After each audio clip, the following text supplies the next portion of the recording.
Hello friends, welcome back to my channel JSSC वाला। चलिए दोस्तों, हम लोग बात करने वाले हैं कि हर जगह एक ही स्थिति बना हुआ है। ऐसा क्यों बोल रहे दोस्तों? अब जब देखिएगा दोस्तों, झारखंड हो या फिर बिहार हो या फिर थोड़ा बहुत यूपी मान लीजिए, ठीक है, ऐसे जगह पे हर एग्ज़ाम में कुछ ना कुछ प्रॉब्लम देखने को मिलता है पेपर लीक से रिलेटेड, ठीक है, खास करके झारखंड और बिहार में।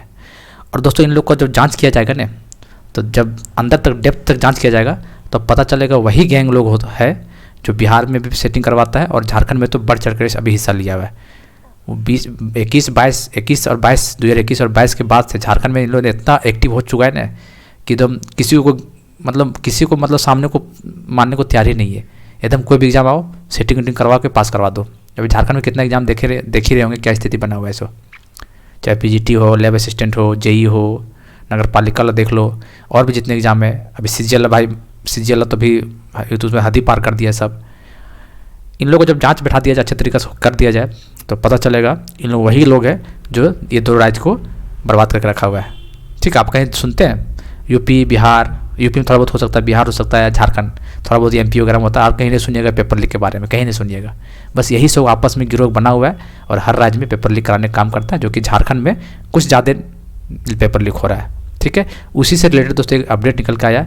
ऐसे में दोस्तों राज्य सरकार को एक ऐसा नियम बनाना चाहिए था।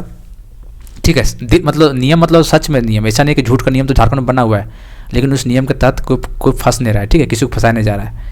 यदि झारखंड में उस नियम के तहत फंसाया जाता तो 28 जनवरी को जो पेपर लीक हुआ था CGL, तो कई लोग फंसता, लेकिन किसी को फंसाया नहीं गया। तो दिखावे के नियम नहीं, ओरिजिनल नियम होना चाहिए। तो ये झारखंड सरकार हो या फिर बिहार सरकार हो, उसको नियम बना देना चाहिए। और एक सेंट्रल का तरफ से भी बनाना चाहिए था कि जो भी आदमी पेपर लीक गिरोह में पकड़ा जाएगा उसको 5 साल का सज़ा तो होगा ही होगा। ठीक है, 5 साल सज़ा, जेल में रहना है, बाहर नहीं आना है। ठीक है, दूसरी बात कि उसका जितना भी संपत्ति है उसको जब्त कर लिया जाए, जितना भी संपत्ति है उसका जब्त कर लिया जाए और 5 साल का सज़ा कर दो, नॉन अवेलेबल होला। देखिएगा फिर कैसे पेपर लीक धान लीक काम रुक जाता है सो।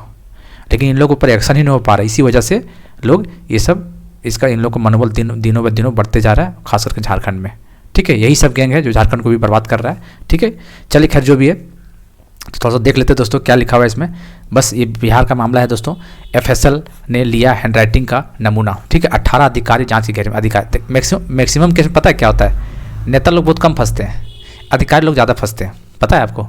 देखिएगा 18 अधिकारी जाँच के घेरे में।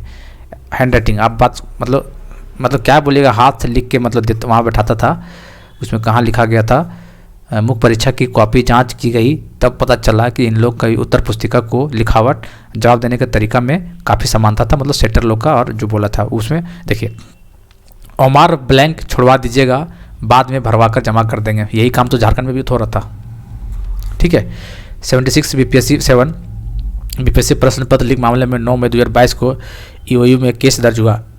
जांच के दौरान कृषि विभाग में सहायक व भागलपुर के रहने वाले राजेश कुमार की गिरफ्तारी हुई। राजेश ने अपने बयान में कहा कि उसके गिरोह में अविनाश तूफानी भी है।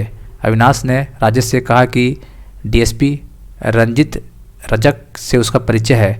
उसने कहा कि सिपाही बहाली में OMR ब्लैंक छोड़वा दीजिएगा, बाद में भरवा कर काम करवा दिया जाएगा। ऐसा करके झारखंड में चल रहा है और बिहार में वैसे ही चल रहा है। ठीक है, चार्ज सीटेड होने के बाद भी रंजित BPSC में बना DSP। बताइए, यही हो रहा है, सेटिंग वेटिंग करके DSP बन जाए, SP बन जाए, बाद में निकल जाएगा, प्रमोशन हो जाएगा तो SP तक बन जाता है। उसके बाद पता चलता 10 साल 15 साल के बाद CBI जांच चला, उसके बाद तो क्या है, तो कमा ही लिया सब। अब देखिए वही स्थिति झारखंड में ही है। JSSC का देख लीजिए, अभी 19 फरवरी को बुलाया गया है। झारखंड का जो नाम क्या ले, आप समझ ही सकते हैं। उन लोग जो JSSC CGL में मेन रोल प्ले करता था एग्जाम कराने में, वही लोग खुद उन लोग के ऊपर केस चल रहा है और 19 फरवरी को बुलाया जा रहा है। खुद उन लोग सेटिंग वेटिंग से आया हुआ है, तो उन लोग क्या ही कराएगा फेयर तक एग्जाम, सोचिए ना। बहुत ऐसा लूप होल है यार, क्या ही बोला जाए। अब जब्त होगी रंजित रजक की संपत्ति। 67 में BPSC लीक मामले में गिरफ्तार राजेश 2018 में कृषि विभाग में सहायक के रूप में ज्वाइन किया था। राजेश 2012 में SSP मामले में जेल जा चुका है। पुलिस ने रंजित के खिलाफ केस दर्ज कर लिया। 5 अंचल संपत्ति के कागजात, 8 बैंक खाते और वित्तीय निवेश का दस्तावेज जब्त हुए हैं।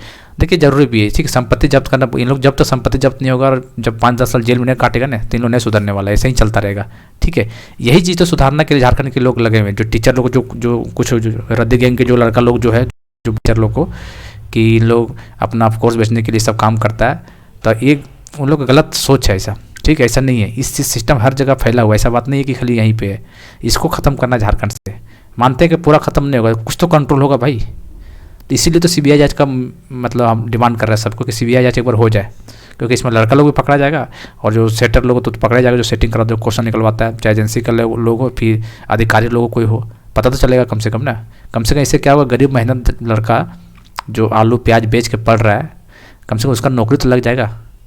उसका पिताजी तो ये तो नहीं बोलेगा कि मेहनत की नौकरी नहीं लगेगा, ठीक है। अभी क्या चल रहा है कि आलू प्याज बेचने वाला को नौकरी नहीं लगेगा, जिसके पास हराम का पैसा आ रहा है उन लोग पैसा दे कर नौकरी ले रहा है। तो ये नहीं चल सकता यार, ये कब तक चलेगा। हर एग्जाम में पेपर लीक, हर एग्जाम में पेपर लीक, धांधली का आरोप। बताइए, शुक्र मनाइए भगवान का जो कि इसमें प्रूफ मिल गया, वरना पता नहीं यार इस एग्ज़ाम को मान ले लोग पार कर लेते हैं ना सेटर लोग, तो फिर आने वाले एग्जाम को तो किसी को बकसता भी नहीं भाई, बहुत खतरनाक तरीका सेटिंग करता फिर इन लोग। ऊपर वाला का शुक्र मनाइए और कोर्ट को भी शुक्र मनाइए, कम से कम स्टे तो लगा के जांच करवाया, वरना सोचिए झारखंड में 17 दिसंबर को स्टे नहीं लगता ना तो काम तमाम था। फिर इन लोग का मनोबल इतना बढ़ जाता, जो लड़का जाएगा पैसा देगा उसका मनोबल तो बढ़ेगा ही बढ़ेगा, खूब लूटेगा दबा के एकदम झारखंड को खोखला कर देता। अपना जो सेटर जो करवाता है पेपर लीक गिरोह है उन लोग को और मनोबल बढ़ जाएगा। फिर देखिएगा पुलिस वगैरह वरना अच्छी जितने भी एग्जाम होने वाला है क्षेत्रीय कार्यकर्ता है उन लोग भी नहीं छोड़ेगा, उन लोग भी पैसा पूरा वसूलेगा इन लोग। इसलिए इस चीज़ को सिस्टम को सुधारने के लिए काम किया जा रहा है। इसलिए जो कुछ लड़का लोग जो टीचर लोग को बोल रहा है कोचिंग माफिया, उन लोग भगवान के रूप में साबित होगा, देख लीजिएगा। जब एक बार रिजल्ट आ जाएगा इसका कोर्ट का, देख लीजिएगा उस टाइम पे, ठीक है। फिर कौन जीतता है और कौन हारता है पता चल जाएगा, ठीक है। तो ज़्यादा चिंता करने का विषय नहीं है, तो ये सब चीज़ चल रहा है दोस्तों। तो देखिए क्या होता है, भगवान जाने, लेकिन बहुत ही गलत हो रहा है छात्रों के साथ देखा जाए तो, ठीक है। हैंड रिटन राइटिंग का टेस्ट ले लिया गया, 18 अधिकारी अब जेल के जाएंगे, जांच के घेरे में। अब देखते हैं सीआईडी कब बुलाता है ऐसा रिपोर्ट एफएसएल में, सरकारी रिपोर्ट के अकॉर्डिंग। कुछ तो कई लोग तो बुलाया जाएगा, ऐसा बात तो है नहीं कि चुपचाप रिपोर्ट ही सौंपेगा, 2-4 आदमी पकड़ा तो जरूर जाएगा, उसके बाद रिपोर्ट सौंपा जाएगा, उसके बाद देखेंगे अगला सुनवाई जब होगा कोर्ट में देखा जाएगा उस टाइम पे। हालांकि कल है हियरिंग 22 जनवरी को, काफ़ी लोग उम्मीद लगा के रखे हुए हैं कि रिजल्ट उस दिन फाइनल आ रहा है, ठीक है। लेकिन मेरे हिसाब से तो उस दिन कुछ नहीं होने वाला है, अगला डेट मिलने वाला है, ठीक है। और जो सोच रहा है कि नहीं स्टे हटा के फाइनल रिजल्ट का ज्वाइनिंग का प्रोसेस होगा, ये तो फिलहाल के लिए तो भूल जाइए, बात का तो पता नहीं, फिलहाल के लिए तो भूल जाइए, ठीक है। उम्मीद करते हैं मेरा वीडियो पसंद आ जाएगा। हालांकि रद्दी गैंग वालों को तो पसंद नहीं आ रहा है, लेकिन क्या कीजिएगा, जो सच्चाई वही डालेंगे भाई, ठीक है। आपको पसंद आए या ना आए उसमें कुछ कर नहीं सकते, लेकिन जो सच्चाई यही है कि काफ़ी सेटिंग वेटिंग हुआ है और रद्दी गैंग वाले सेटिंग से वहाँ पे गया है, तभी तो लोग ना सब पर्सनल गाली गलौज पे उतर आया है उन लोग, और ऐसे लोग ऐसो बनने का सपना देख रहा है, समझ रहे हैं ना।